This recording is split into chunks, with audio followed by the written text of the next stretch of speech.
But one attribute that I'm dealing with, that God has been dealing with me to share with you, is that if you believe that you are a person who has been called to the prophetic, and I'm not talking about prophetic gifting, I'm talking about when you are called to the office of a prophet. If God has truly laid that call upon your life, one of the main particular areas that God will deal with you about is being silent. It's something about the church when they know that you believe you've been called to the office of a prophet. The first thing they want to do is hear you start prophesying. But many times that's not the way that God will deal with you. You have to be open to God's willing to keep you silent, keep you private, keep you in obscurity. He wants to make you and mold you. When you truly are called to the office of a prophet, you are called to the office of being his mouthpiece, which means your character has to be tested. Everything about you has to be tested. Your ability to keep your mouth shut when you know things that are very, very serious about people. You have to be tested even in the company you keep. Do you have the ability to walk alone? Are you willing to say no to the crowd and not follow and not try to get in and fit in? God has to develop you and make you a prophet after his plan and purpose for the journey and the task that he has at hand for you, for the assignment that he has given you. Too many of us say that we're called to the office of the prophet, or we believe we're prophetic, but we don't have the ability to shut our mouths. We gossip too much. We talk too much. Even if you're not a gossiper, you still don't have the ability to discipline yourself and keep silent in the midst of your enemy. Sometime David even wrote in the word, he said, I've learned to keep silent when I'm in the midst of my enemies. You know, we have these cliches in church that says, the joy of the Lord is my strength. And we like to make a lot of noise. And then we want the microphone so we can hurry up and prophesy to somebody. But let me tell you something. If God has truly called you to the office of the prophet, to truly an office of being his mouthpiece, you've got to develop the ability to have what my first pastor told me years ago, the church that I grew up in. He said, you got to have hush mouth grace. And if you don't have the ability to have hush mouth grace, then God will keep you on the backside of the mountain until he molds you and shapes you. Because one of the characteristics of being a prophet is you will be a treasure chest of secrets.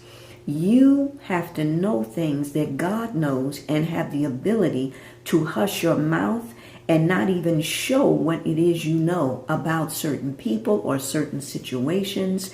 You have to be careful as to what you say, when you say it, because you are his mouthpiece. The discipline is tight because somehow the church has made the office of the prophet or the prophetic some type of celebrity position. It is not a celebrity position. It is not an office where we specialize in giving people zip codes and area codes of their phone number. That's not what the prophetic was created for. That's more of an operation of divination. If you know somebody's phone number, a zip code, it's not something that God would expose. God is not in the exposing business unless he's rendering judgment. That's usually the time he exposes, or unless he's sitting you on a platform where he wants you to be exposed for the purpose, it's always with a purpose, for the purpose of your voice being heard, because you've been tested and tried, and now he wants to present you to the world or to a group of people or in a particular circumstance because there is a purpose for it. God does not do anything without purpose. So I just need to give you a news flash. The church cannot make a prophet. The only one that makes a prophet is God. The church cannot make a prophet. Some of you might disagree, but it's in Bible. The church cannot make a prophet. A prophet is made by God, period. A prophet is taken into the boot camp of God himself, and he trains and teaches until they are ready to be sent. Same thing Jesus did with the disciples. He trained them and taught them, and when they were ready, he sent them out 2 by 2. One thing about being called, saints of God, we don't wait to be sent. If you got a calling, you got to learn how to be sent. You got to wait for your time. And we depend on man to validate us. We don't need man to validate us. We need God to validate us. And then God will give us favor with man.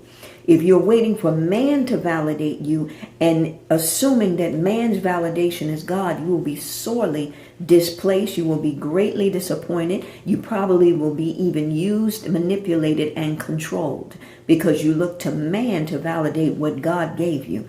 Man does not have to validate it. God has to validate you, and then he will choose the men and women who will support you. But you got to be willing to wait. And because we're in this microwave mentality, or microwave society is what I really mean to say, that this society is pushing us to do stuff quick, fast, in a hurry.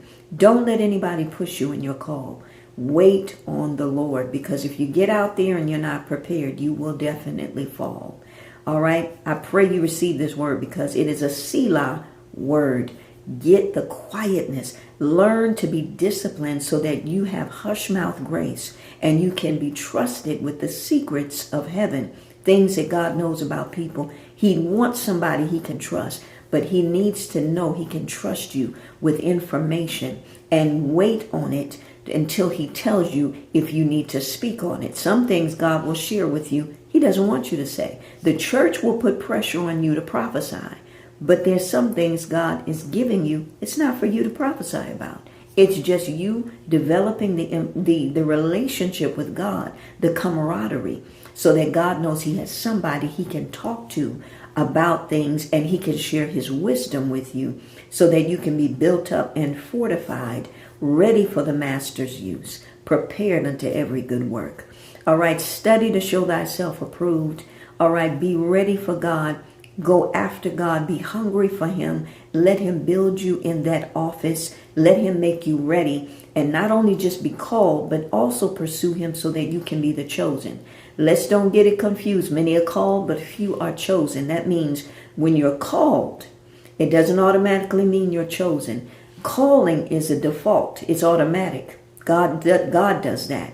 But when it comes to being chosen, it's up to us. We have to make the choice to be chosen. All right. That means you have to pursue him. You have to become consecrated, be willing to be sanctified. You have to make the choice to be his chosen, and he will let you know when you are chosen. All right, saints of God, that is wisdom for that moment regarding the office of the prophet. I pray that you receive that, because if you do, that means you're going to be on your way. You're going to be prepared unto every good work. All right, to God be the glory, and I will see you on the next video. Bye-bye.